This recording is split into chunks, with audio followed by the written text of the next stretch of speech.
Hello, wrestling fans, and welcome to this Extreme Rules edition of Tag Team. I'm your host, Cesar Scorpio, alongside the Invincible E. Vincent. Hey. And what a pay-per-view we had this time around on Extreme Rules.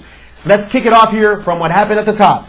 First match, Randy Orton versus CM Punk, with a last man standing match, having the Nexus banned from ringside.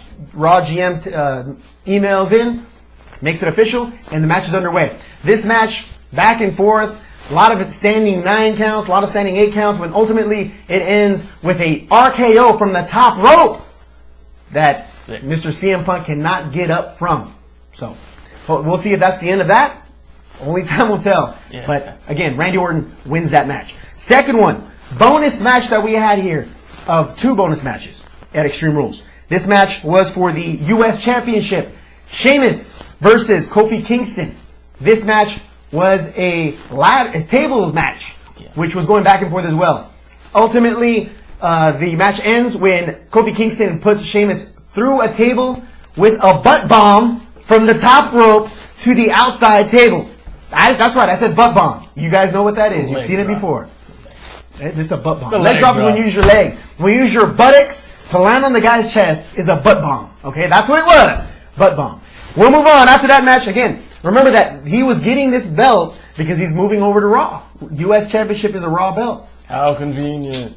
Switcheroo. All right. Well, hopefully Sheamus can look forward to Intercontinental. Wade Barrett, watch your back. Next one is the JR. Jerry the King Lawler versus Michael Cole and none other than Jack Swagger. I know you were dying to see this match. I can't tell you how much I have anticipated this match. I really can't tell you. Well, after Mr. Michael Cole gets stripped from his bubble wrap that he used to come into the match, his invisible armor, he still ends up winning the match after he reverses a pin from JR and gets the victory. Michael Cole is still undefeated as a wrestler. 2-0. You won't hear none about that in the weeks to come, right? All right. Let's move on. Next match was one of the classics here of this pay-per-view. Rey Mysterio versus Cody Rhodes in a Falls Count Anywhere match. This match went back and forth through the tunnels, through the concession stands, into the crowd, into the cement, back and forth. Finally brought it back inside. Looks like it was going to be one of those classic matches, which it was. It was. Rey Mysterio had chances of doing some more high-risk maneuvers, but didn't look like Cody Rhodes wanted to cooperate with that. Rey Mysterio ultimately wins by hitting another 619 after exposing his brace on purpose. And hitting him with the 619 followed by a body drop from the top rope. Rey Mysterio wins this match. Will it be the loss of Cody Rhodes? Doubt it. Let's move on. Next match was Layla versus Michelle McCool for the loser has to get out of Dodge. This one was, people kind of figured it was going to go Layla's way. I'm sure you were praying for it. Layla ends up winning the match after she reverses a pin by Michelle McCool to win the match. Both ladies are crying. Friendship is gone, of course. As Layla leaves the ring, Michelle McCool is still in the ring crying, and a sinister laugh comes over the PA. Sinister laugh, some creepy music, and who comes up? None other than the debut of Awesome Kong / Karma. Karma. E, what happened after she comes in? After Karma makes her entrance, she goes down to the ring and greets Michelle McCool with a face drop. How you doing? Then she gets mad. Then she gets angry. Then she gets happy. Then she gets angry again. Then she leaves. Now remember, the whole time the Divas were in the back room watching this WWE career match from the monitor. They saw when Karma comes in.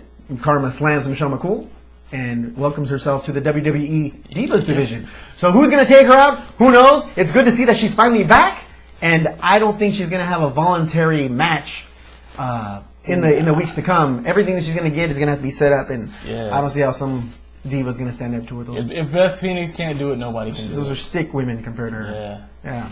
I think she's got a good match if she fought Mark Henry, and that'd be a good match. They're right about the same size. Yeah. I mean, there's seriously, there's nobody in the ladies division. You guys are in trouble. Woo! It's gonna be good. Let's move on. Now we have Del Rio versus Christian for the heavyweight championship in a ladder match. Can it get any better than that? It's awesome. This is what happened. Back and forth, back and forth. Of course, climbs the ladder. Psych, you're not going to get it. Boom, falls off. To make a long story short, Brodus Clay comes in, knocks off Christian from the ladder. Not enough. Because when Del Rio goes up, who comes out? Edge comes out. Honking the horn on his Jeep that he drove in, parked next to Del Rio's Maserati. And that's enough. Knocks out Del Rio by knocking him out of the ring. Here comes Christian climbing the ladder, grabs the gold, pulls it down. New heavyweight champion. Long time coming. The guy's been in there for 10 years, hasn't tasted gold, finally has the gold around his waist. Whatever. It was huge. Alberto Del Rio tried some high-risk moves, including a pretty impressive jump from the top rope onto a ladder that was suspended between the desk, the very nice desk, and the ring. It was huge. I have nothing but respect for the work that Alberto just put into this point. You know, Christian has been waiting for a long time, and he finally got his due. Now, it's no secret that I'm a Del Rio fan. Lucha Libre fan, guy comes from Lucha Libre, got my support. But this was definitely Christian's match. Christian, long time coming. Christian, blood, sweat, and tears in this business. Has never been champion. It was absurd that I even heard that. When I realized that happened, it had to be Christian's night. And it was. Del Rio is a future champion. Make no doubt about it. He will be champion in 2011 or in the future. He will be champion in the WWE. Mark my words. But he's making his way, earning his points, paying his dues, and this match was definitely one of them. The eyes open here on Christian, and Del Rio have not seen the end of him. Next match was another bonus match. Big Show and Kane defending their championships against Wade Barrett and Ezekiel Jackson. Long story short, this match climaxed when Ezekiel Jackson got the big fella Big Show up in the body slam, held him for a good 3 to 5 seconds before dropping him on his head. Then Wade Barrett tags himself in. Thanks, buddy. I'll take it from here. And that's where it all fell apart. Just in time to get choke slammed by the Big Show. Needless to say, the Big Show and Kane retain their championships. And there's turmoil with the core again. Yeah, because here's the thing. This was Ezekiel Jackson's chance to finally get his belt. And, you know, if Wade hadn't tapped himself in, he would have had it. I got it, buddy. So I got it. This is on me. It's on me. Oh! Choking and moving. Yeah, good idea, Barrett. Thanks a lot, jerk. Anyway, we'll see what happens here on SmackDown. This is not going to be the end of that. Good times with the core. Last match, triple threat match between John Cena, John Morrison, and The Miz. Not R-Truth, but we'll get back to that. This match went back and forth, back and forth. Cheese grater fence. Moves from the top rope. Trying to leave the ring. All of this happening in the matter of this match. What's the climax of this match? What did it all turn? John Morrison was on his way out of the ring, okay, via the door. He's on his way out. Who comes in? R-Truth. Did you have any doubt? Comes out, slams that door in his face, make sure you're not going nowhere, you're not winning any championships. Goes in there, proceeds to slam him up against the cage a little bit more. Then he decides, oh, John Cena, you're waking up? Hey. Let me get you with a leg drop. Boom! There he goes. Both guys unconscious. The Miz was already unconscious. Miz sees these guys are out, goes for the ring exit. Climbs the top. Cena sees it, follows him out, gets to the top, back and forth, bam, bam, bam, bam.